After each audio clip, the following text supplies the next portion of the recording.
Well, it was another uphill sprint for Tadej Pogacar. The Slovenian cyclist surged to the lead in the second-to-last leg of the Tour de France this Saturday, the fifth stage he's won in this year's race.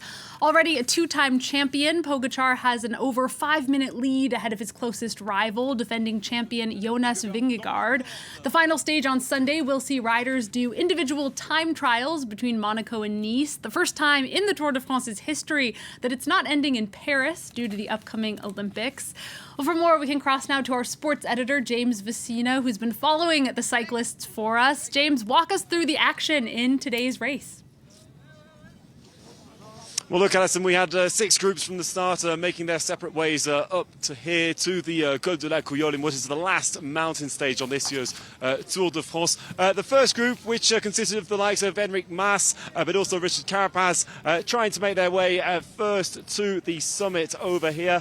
Well, all of that ended for them with the last climb, the final climb, right up to here, which then saw the yellow jerseys group. So Tadej Pogacar's group managed to catch up with them in the final climb. Tadej Pogacar then, who managed to grab hold of them. And in the end, we saw the current 3 leaders, Tadej Pogacar, Jonas Vingegaard and Remco Evenepoel, make their way, all 3, up towards the top, just here at the top of the Couillole. And so Tadej Pogacar, who in the end, yes, as you mentioned there, went for that race, raced his closest rival at the very top in the last few hundred metres to be able to win another stage, a 5th stage. He crossed the finishing line with a high five to celebrate that 5th win on this year's Tour de France. Also like the 5 minutes that he holds over his closest rival, second place then, Tadej Vingegaard, and a distance which he's pretty much guaranteed to keep tomorrow as they set off from Monaco.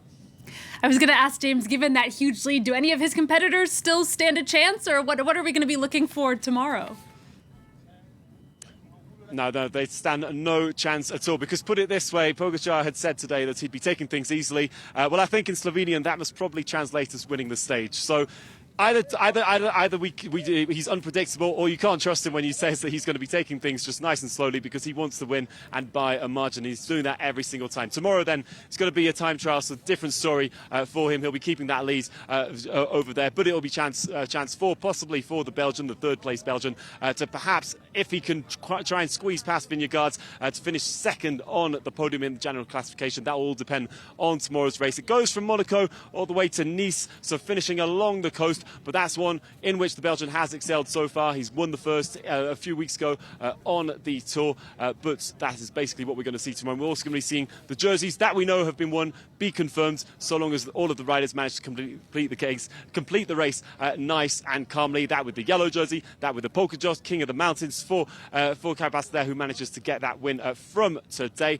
But then also there's Binyam Girmay also, who's expected to go home with that sprint jersey, the nice green one for him, as he's also had a very, very big impact on this year's Tour. All of that then to come tomorrow. But yes, don't trust Pogacar, because he's out for a win, and he wants to win by a large margin.